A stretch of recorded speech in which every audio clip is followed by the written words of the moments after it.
Olá, bom dia, boa tarde, boa noite, boa madrugada, seja muito bem-vinda, muito bem-vindo. Meu nome é Marcos Vinícius e quero convidar você para a nossa aula de número 69 de estudos da obra O Céu e o Inferno, ou A Justiça Divina, segundo o Espiritismo. Eu estou gravando essa videoaula no final da manhã, transiçãozinha de manhã para tarde, dessa quarta-feira, 22 de novembro de 2023. Bom, indo direto ao ponto, né? Vai ser uma aula curtinha, mais curta hoje, porque se vocês estão lembrados, na aula passada nós ficamos de abordar a última pergunta, né, que foi feito ao senhor Jean Renaud. Lembra que faltavam algumas perguntas e faltavam 3 perguntas e deixamos a terceira para a aula de hoje. Enfim, indo direto ao assunto, a última pergunta feita ao espírito foi, e foi interessante deixar por último também, porque essa pergunta ela é muito reflexiva. Sim, ela nos traz muitos motivos de reflexões mesmo. A pergunta para nós espíritas, sobretudo, espíritas cristãos. A pergunta é: quando vivo, professavas o espiritismo? Olha a resposta do senhor Jean Renaud.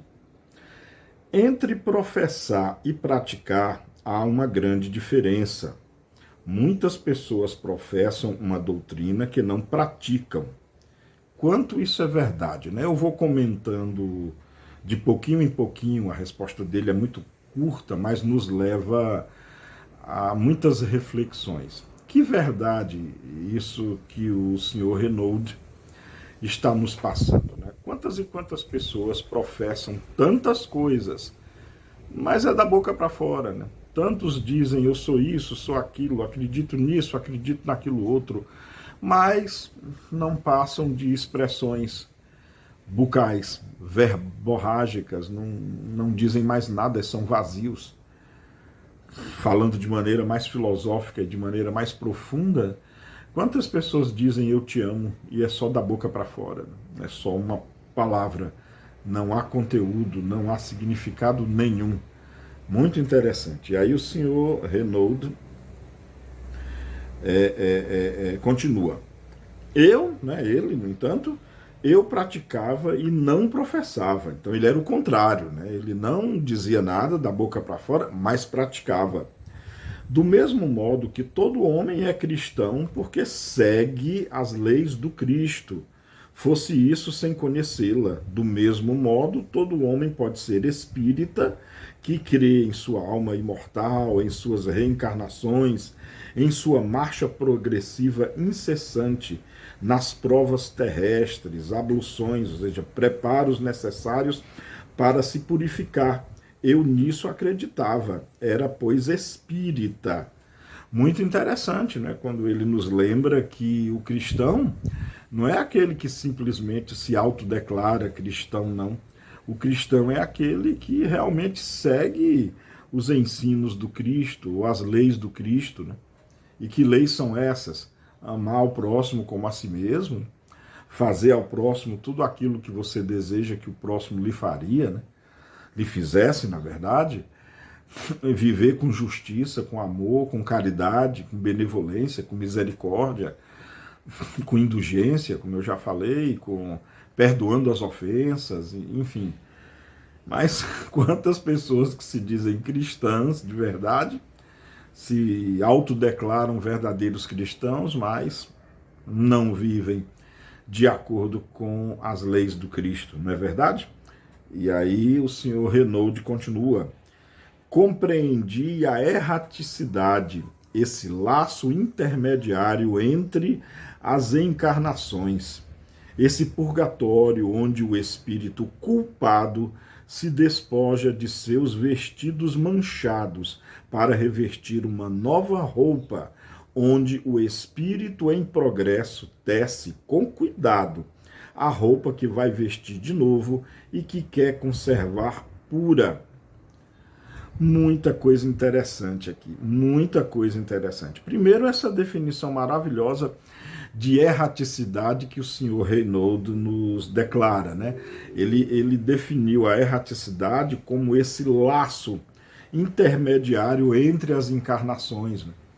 Erraticidade, se por acaso alguém não lembrar, erraticidade é o período entre as encarnações, entre as reencarnações. Você vai desencarnar, antes de reencarnar novamente, você fica no mundo espiritual, vivendo a vida do mundo espiritual. Isso é a erraticidade. E aqui o senhor Renaud nos lembra coisas muito interessantes que se faz no mundo espiritual durante a erraticidade, coisas que nos levam a pensar muito mesmo, como, por exemplo, o espírito culpado se despoja de seus vestidos manchados.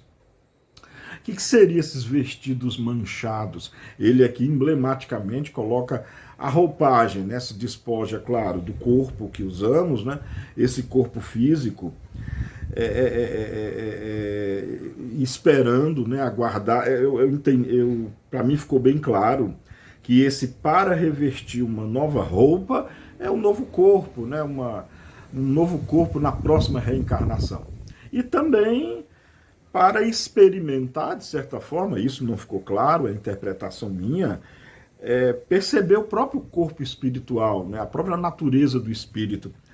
Nós passamos longos anos na matéria, isso quem desencarna aí depois dos 80 anos, né, passou longos anos na Terra e talvez por demais se acostumou com esse corpo físico, né? E na erraticidade é a oportunidade também que temos de nos acostumarmos com a essência espiritual que somos. Despojado do corpo físico, né, anterior, nos vemos agora com o corpo espiritual, com o espírito propriamente e o perispírito. Então esse período entre as encarnações, a erraticidade, é um período importantíssimo para autorreconhecimento, para saborear, por assim dizer, mais da vivência do espírito, da vivência do mundo espiritual, desintoxicar-se, de certa forma, do que vivemos no mundo material, de tanto envolvimento e tudo aquilo, claro, que a matéria provoca através de sensações, através de influências, né, no espírito que somos. Isso é muito interessante. Então, o espírito culpado se despoja de seus vestidos manchados para revestir uma nova roupa, onde, aí essa parte aqui é muito importante, onde o espírito em progresso tece com cuidado a roupa que vai vestir de novo e que quer conservar pura. Muito interessante, né? Queremos ter o corpo perfeito, né? As academias de fitness aí andam povoada de pessoas atrás do bom físico. E é de bom tom, claro, fazer exercícios físicos, cuidar do corpo, é muito importante. Porém, nós que somos espíritas precisamos entender que o novo corpo será moldado pelo perispírito do espírito reencarnante. O material, claro, as proteínas, os aminoácidos serão doados pelos progenitores, né? Pai e mãe doarão o contributo genético, né? Os 46 cromossomos, dos quais 23 pares advêm, aliás, 23 cromossomos vêm do pai, 23 cromossomos da mãe, formando assim o código genético que vai montar um novo corpo. Mas esse código genético, ele é uma instrução, é um programa de instrução de aminoácidos para tecer as proteínas que irão moldar o novo corpo. O perispírito, que é gerado pelo espírito, é que é o artífice através de um verdadeiro campo morfogênico que irá moldar o novo corpo. E aqui o nosso Jean Renaud está nos lembrando que é o espírito que molda esse novo corpo. E quais as variáveis, então, envolvidas na confecção, na tessitura desse novo corpo. Com certeza, as qualidades morais, as qualidades espirituais, os propósitos da nova encarnação. Não é à toa que o Jean Renault nos diz assim, e usa o termo: o espírito em progresso tece com cuidado a roupa que irá vestir. O que me leva a crer, à guisa de conclusão, é que desde já, aqui no estado encarnado em que nós estamos, desde já estamos preparando um novo corpo. Porque estamos preparando a nossa evolução espiritual na vida da matéria, na vida da carne, com tudo aquilo que enfrentamos, com tudo aquilo que nós sabemos o que é e o que significa a vida material. Então, desde já, estamos já cuidando do nosso próprio corpo. É muito interessante de saber, é muito interessante saber que se toda vez que nos entregamos a um vício, álcool, fumo, a droga, sexo irrefreado, a gula, vícios morais, isso vai repercutir não só nesse corpo presente e atual, como vai repercutir no corpo futuro também. O que nos leva a entender que viver a vida digna nos padrões de Cristo, viver a vida tendo realmente Jesus como modelo e guia, é tudo de bom para nós, é tudo de bom para nós agora e para o futuro também. Eu fiquei refletindo muito sobre isso e, pelo menos para mim, essas palavras finais do Jean Renault foram muito esclarecedoras essas palavras. E ele encerra da seguinte forma: eu compreendi, vos disse, e sem professar, continuei a praticar a doutrina espírita. E me diz você pratica a doutrina espírita ou só professa que é espírita? Brincadeira, não precisa dizer não. Isso você precisa dizer para você mesmo, para você mesma. Esse tipo de declaração: eu sou espírita porque pratico o espiritismo. Ou, não, eu só sou espírita da boca para fora. Isso você deve dizer para si mesmo, para si mesma e para mais ninguém.